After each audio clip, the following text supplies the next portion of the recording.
Abdillah wa ala alihi wa sahbihi wa man walah. Subhanaka la ilma lana illa ma 'allamtana innaka antal alimul hakim. Rabbi shrah li sadri wa yassir li amri wahlul 'uqdatam min lisani yafqahu qawli.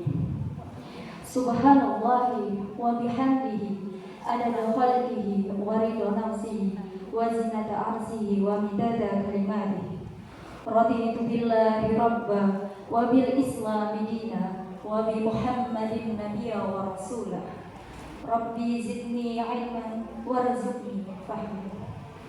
Pertama-tama marilah kita panjatkan segala puji bagi Allah Subhanahu wa taala, karena atas segala limpahan rahmatnya sehingga kita bisa berkumpul di tempat ini dalam keadaan sehat walafiat, dengan diberikannya nikmat sehat, nikmat taufik, hidayah, serta nikmat iman dan Islam.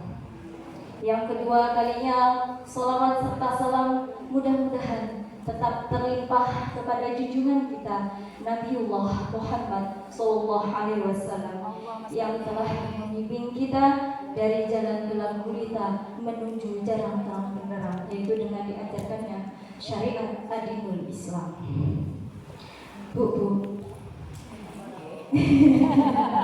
pemanasan riyen kula ndek. Setuju napa mboten? Dereng. Kalau seandainya kehidupan yang kita jalani, kehidupan yang kita alami itu tidak pernah ideal, tidak pernah sempurna, nggih napa nggih?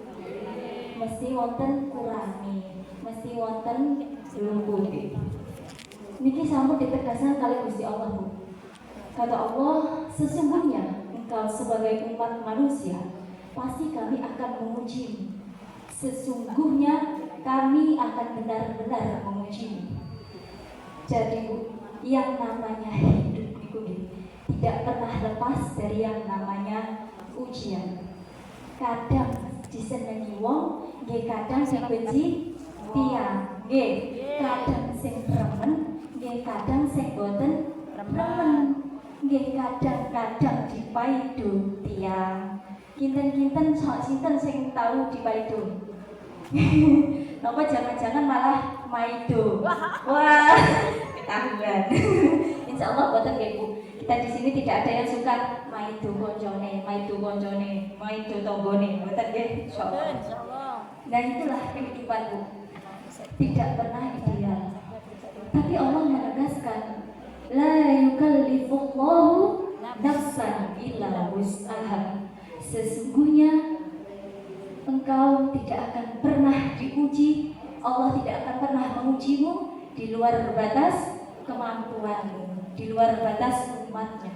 Jadi kita sebagai umatnya Allah tidak akan pernah pasti mampu, seberat apapun ujiannya pasti mampu kita jalani. Jangankan kita Bu sebagai manusia biasa, seorang nabi yang jelas-jelas merupakan akhlaknya yang terpuji, itu saja mengalami berbagai macam ujian, berbagai macam masalah di dalam kehidupannya. Lantas kita ingin sempurna seperti apa lagi kehidupan kita? Tidak akan. Kata Imam Syafi'i, ripon nas goyah latudrok.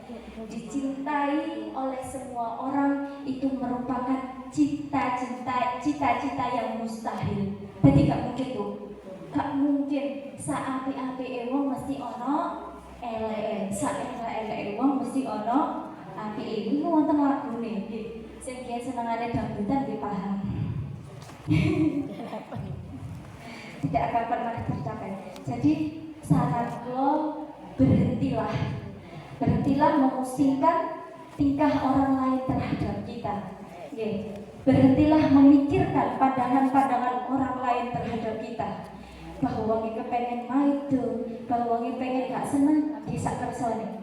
Dan berhentilah membuat image baik terhadap siapapun.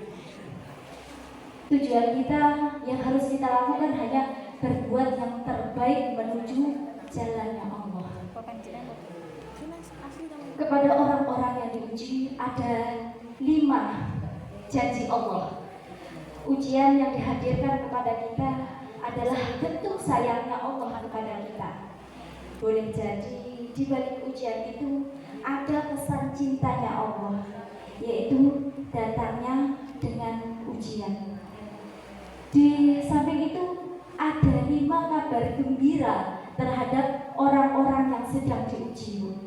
Yang pertama, kabar yang pertama yaitu orang yang diuji itu adalah orang yang sedang diakui keimanannya oleh Allah Subhanahu wa taala, yang sedang diakui beriman oleh Allah Subhanahu wa taala. Keterangannya ada di dalam Al-Qur'an surat Al-Ankabut ayat 2. Kira-kira isinya begini, Bu. Apakah kamu mengira engkau mengatakan telah beriman kepada Allah, sedangkan engkau belum diuji dalam kehidupanmu? Maka jika Allah memberikan ujian terhadap kita, sesungguhnya Allah ingin melihat seberapa baik iman kita kepadanya. Allah ingin tahu apakah hambanya beriman atau tidak terhadapnya. Kadang-kadang disadari napa boten, kita itu lebih sering dekat dengan Allah pas lagi ada masalah. Nggih napa nggih? Yang tadi ya, sing mau nih boten tahu sholat tahajud, pas wonten masalah tiba-tiba pengen sholat. Nah berarti bukankah masalah itu memberikan hikmah? Nggih, pasti. Karena dengan tiba-tiba sing mau nih boten aras-arasan sholat, aras-arasan donga, tiba-tiba pas ditimpa masalah, masalah keluarga nih, kesehatan nih, harta nih.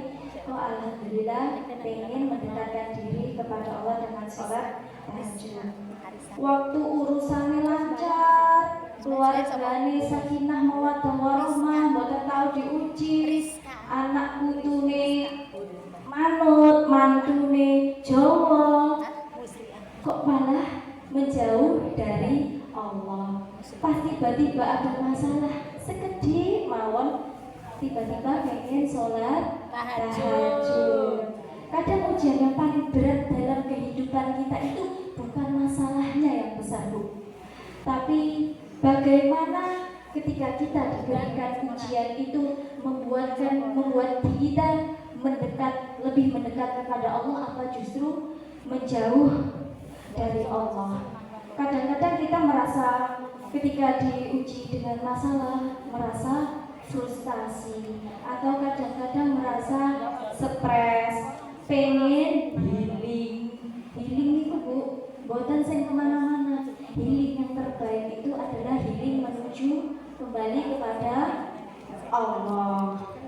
Ada masa-masa kita itu dalam keseharian tidak pernah menangis, tapi pas diberi masalah kita kemudian berdoa dan menangis. Itu rasanya pas nangis itu nggih, pas lagi wonten masalah sing gede rasanya terus nangis, kinten-kinten nikmat napa boten nikmat rasanya. Sing boten gak tahu nangis terus nangis, bunga ya Allah.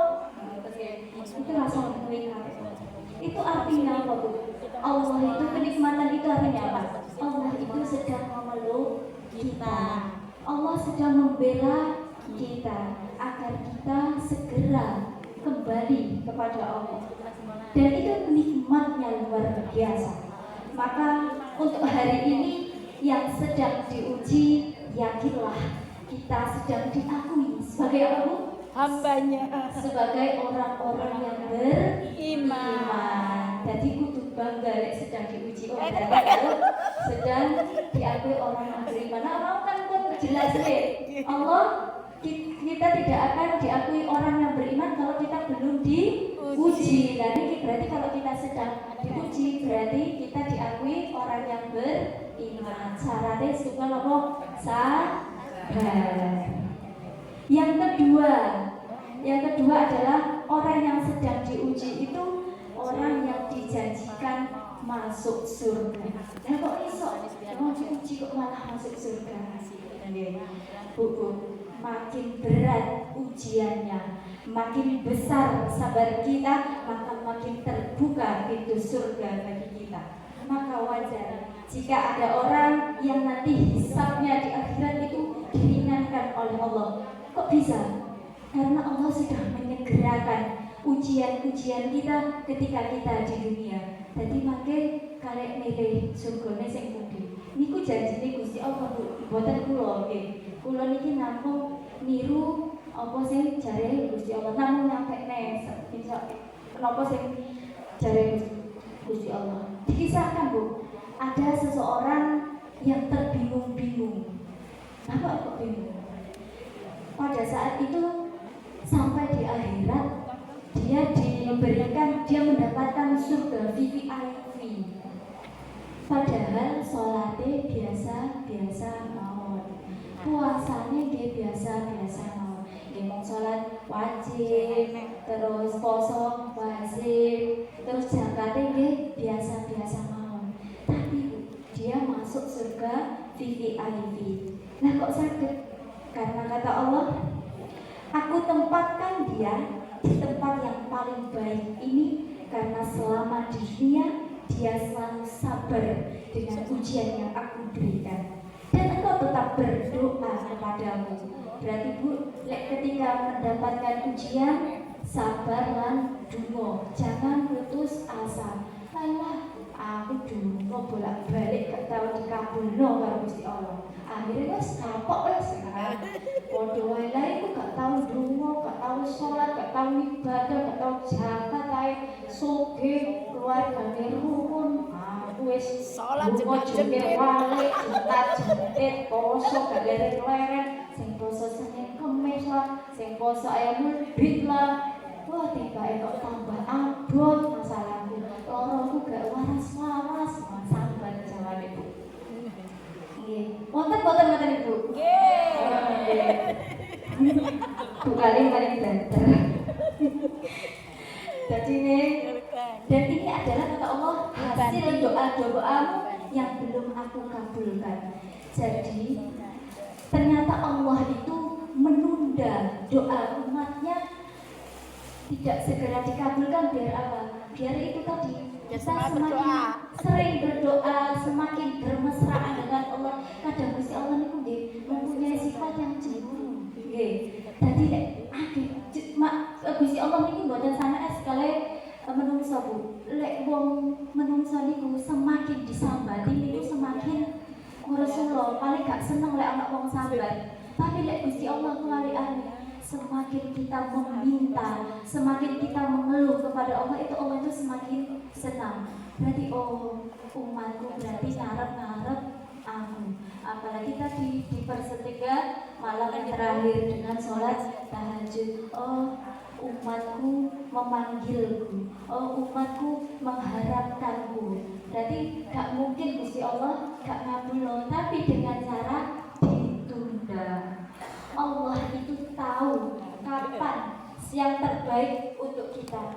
Allah belum tentu mengabulkan doa kita dalam waktu yang cepat, tapi Allah pasti mengabulkan doa kita di waktu yang tepat. Mungkin tidak di dunia, tapi bisa jadi nanti kelak di akhirat. Lantas yang ketiga, kebahagiaan yang diberikan ketika orang yang diuji, yaitu akan dihapuskan dosa-dosanya. Kata Nabi SAW, tidaklah rasa sakit yang menimpa seseorang kecuali saat itu Allah sedang hapus segala dosa-dosanya. Allah ampuni setiap kesalahannya. Bu, Kanjeng Nabi niku pernah gerah atau mboten? Iya, pernah Bu. Nabi lho tahu gerah. Sing mboten tahu gerah niku namung setunggal. Cinten Fir'aun. Lek jenengan boten tahu gerak, jangan-jangan jenengan sanes kula sing ngomong nggih. Tangga kula. Boten nggih pasti tahu gerak niki kan loro untu, loro weteng apa mumet, apa maneh tanggale dua. Asik. Kanjeng Nabi niku kalau sakit kepala, kata Sayyidah Aisyah itu sampai diikat kepalanya sambil berkata warosa, sakit. Jadi sebagai umat manusia Bu, kalau kita mengeluh sakit itu boleh apa enggak? Boleh. Boleh. Yang tidak boleh itu apa? Kalau kita tidak terima. Ya Allah, kok kula maneh sih loro maneh lingune kumat maneh niku sing boten angsal nggih. Lek mengeluh boleh, tapi kalau terima tidak boleh. Karena apa kok tidak boleh? Karena kita ini hambanya Allah. Jadi terserah karena Gusti Allah mau menguji bagaimana, kapanpun itu terserah Allah. Tapi ingat, la yukallifullahu nafsan illa wus'aha. Allah tidak akan menguji hambanya di luar batas kemampuan. Wes aku saat dapat ujian gampang ngomong ya Bu. Allah, aku duwe Gusti Allah. Lek utange guru lunas duwe Gusti Allah. Bojone mboten Jawa duwe Gusti Allah. Kabeh dibalekna nang Gusti Allah. Insyaallah uripe tenang, mboten rumsuni. Nggih. Insyaallah sing utange kata dina dilunas. Amin. Mari ngono mboten bisa utang maneh. Ben mboten rumsuni. Insyaallah gitu. Ketika ada orang yang sakit gitu, kemudian pengen cepat sembuh, kita salah nggak mboten? Pengen cepat sembuh, nang delek dokter, nang delek obat kita salah nggak mboten? Mboten Bu, bener nih Bu. Pengen uang sing loro niku mesti pengen cepat waras. Tapi ada lagi tingkatannya di atas bener, yaitu yang paling benar. Dengan cara, ya Allah, bagaimana dengan sakitku ini semua dosa-dosaku diampuni oleh-Mu. Yang punya masalah dalam rumah tangganya, bagaimana dengan ujian ini Allah ampuni setiap kesalahanku. Itu yang paling penting. Jadi bukan pengen cepat terkabulnya doa. Ngomong biasanya dua saiki njaluk keturutan. Nggih, biasane kula ngoten niku Bu. Nang kepengen duwa saiki sesuk nang kabul. Nggih, mboten niku mboten salah. Tapi nggih mboten maneh sing duwe benar dengan terpendingnya, dengan tertundanya doa kita, insyaallah nanti akan terkabul. Maka kalau ada orang yang sakit itu ada doanya Bu. Syafakullah la ba'sa tahur. Insyaallah semoga engkau cepat sembuh. Tidak apa-apa, Allah sedang mensucikan dirimu. Maka bayangkan, maka makin beratnya ujian, makin kita ridho menerima setiap ujiannya, maka semakin bersih setiap apa yang akan kita lakukan nanti. Maka itulah adalah puncak keberhasilan yang kita lakukan. Maka bergembiralah yang sedang diuji. Yang keempat, sampai yang keempat, poin yang keempat, orang yang berbahagia ketika diuji yaitu orang yang akan diangkat derajatnya oleh Allah. Dalam kacamata dunia, mungkin orang yang diuji mungkin akan terlihat rendah, akan terlihat hina dalam kacamata dunia. Tapi dalam pandangan Allah, engkau sedang dimuliakan. Bu, jangan pernah mengukur ketika Allah memuliakan kita itu dengan aspek dunia, yang melihat orang kaya lantas berkata, oh Gusti Allah sayang kalau wong iku, oh wong iku lagi dimuliakan karo Gusti Allah. Terus nyawa wong miskin, oh wong iku ta deloken gak disenengi karo Gusti Allah, gak disayang, dihinakan karo Gusti Allah. Tidak seperti itu Ibu. Dalam diangkat derajatnya tidak bisa diukur secara duniawi. Bukan masalah banyak dan sedikitnya harta, bukan masalah populer dan tidaknya seseorang, tapi bagaimana dengan hartanya itu, dengan kekurangan hartanya itu dia semakin mendekat kepada Allah, bukannya menjauh. Ya Bu, insya Allah kita soge tapi terus semakin dekat karena Gusti Allah. Kabeh wong iku soge Bu. Soge itu bukan hanya berupa harta. Dikei keturunan soleh-solehah nggih sugih. diparingi bojo sing pengertian nggih sugih, diparingi awak sehat nggih sugih, iso ambekan gak gawe selang niku nggih sugih. Terus bagaimana jika dengan semua itu membuat kita semakin dekat, maka Allah muliakan kita. Tapi jika semua itu membuat kita semakin jauh dengan Allah, maka Allah hinakan kita. Maka ada istilah tentang nikmat. Ada nikmat, ada nikmat. Yang satu pakai ain, nikmat, yang artinya setiap kebaikan yang diberikan kepada kita membuat kita semakin dekat kepada Allah. Itu namanya nikmat. Bukan begitu, nggih? Jika pakai of, nikmat, itu membuat kita jauh dari Allah. Itu namanya istidraj, nggih, istidraj. Wong gak tahu sholat, gak tahu ibadah, tapi sugih, tapi awake sehat, rukun itu jenenge istidraj. Diberikan kemudahan ketika dunia, tapi nanti di akhirat dia akan mendapat balasan yang setimpal. Kemudian seseorang bukan faktor dunianya, melainkan aspek saat dia menjadikan lebih dekat dengan Allah. Lantas poin yang kelima, yang terakhir Bu, pun badhe mantun. Pun badhe mantun. Yang kelima yaitu Allah sedang menyiapkan kabar gembira dalam hidupnya, dalam hidup umatnya. Mana hadisnya? Hadisnya, man yuridillahu bihi khairun yusiba minhu. Barang siapa yang diinginkan oleh Allah kebaikan, yusiba minhu, maka Allah akan berikan musibah kepadanya. Allah berikan ujian kepadanya. Maka sesungguhnya bersama kesulitan itu ada kemudahan.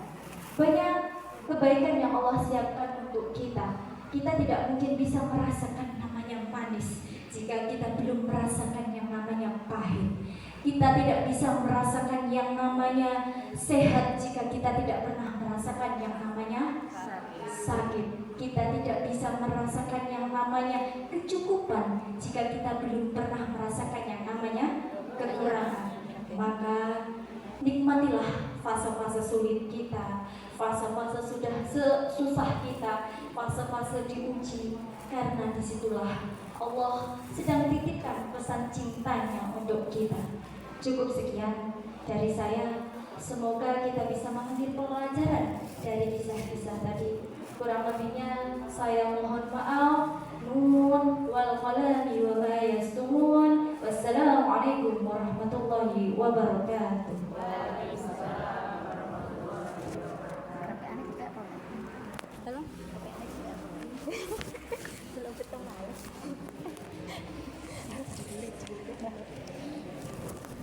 Bisa